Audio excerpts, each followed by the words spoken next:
మొత్తం 5 ప్రాంతాల్లో ఎన్నికలు జరగబోతున్నాయి కదా. అందులో 4 రాష్ట్రాలు, ఒక కేంద్రపాలిత ప్రాంతం.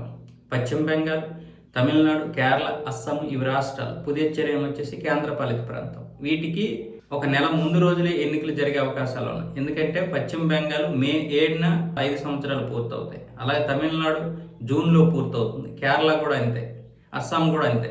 కాబట్టి వీళ్ళందరూ కూడా ఏప్రిల్లోనే నిర్వహించడానికైతే ఒప్పుకున్నారు, అంటే రాజీనామా చేసేస్తున్నారు. ఇప్పుడు ఏప్రిల్లోనే ఎన్నికలు ఉంటాయని ఈసీ అయితే ప్రకటన విడుదల చేసింది. కానీ ఎన్ని దశల్లో ఉంటాయి, ఏ రోజు ఉంటాయి, ఆ డేట్ల ప్రకారం స్కెడ్యూల్ అయితే మార్చిలో విడుదల చేస్తుంది. సో ఇప్పుడు ఇకను అందరూ సమాయత్తం అయిపోవచ్చు. 5 రాష్ట్రాల యొక్క ప్రజలు కూడా ఇప్పుడు ఎటువైపు తీర్పు చెబుతారనేది చాలా కీలకం. పశ్చిమ బెంగాల్, తమిళనాడు, అస్సాం చాలా కీలకమైనటువంటి రాష్ట్రాలు. కేరళ ఇదే కానీ ఏదేమైనా సౌత్లో ఒకలాగా ఉంటుంది, అటు పశ్చిమ బెంగాల్ ఒకలాగా ఉంటుంది, అస్సాం ఒకలాగా ఉంటుంది.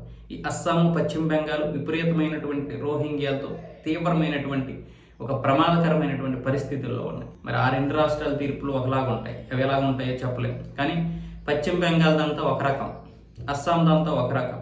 ఇక్కడ చూస్తే తమిళనాడుది ఒక రకం, అలాగే కేరళది ఒక రకం, పుదుచ్చేరి కేంద్రపాలిత ప్రాంతం. సో ఇలాంటి పరిస్థితుల్లో తీర్పులు ఎటువైపు ఉంటాయో ఎవరు అంచనాలకు దొరకనటువంటి పరిస్థితి. ఈసారి బీజేపీ ఏ విధంగా ప్లాన్ చేస్తుందో, బీజేపీ ఇక్కడ ఏ విధంగా పట్టు సాధించడానికి తీవ్ర ప్రయత్నాలు అయితే చేస్తుంది. కానీ మరి ఆ కసరత్తులు వర్కౌట్ అవుతాయి అవ్వదా ఏప్రిల్లోనే తెలియాలి.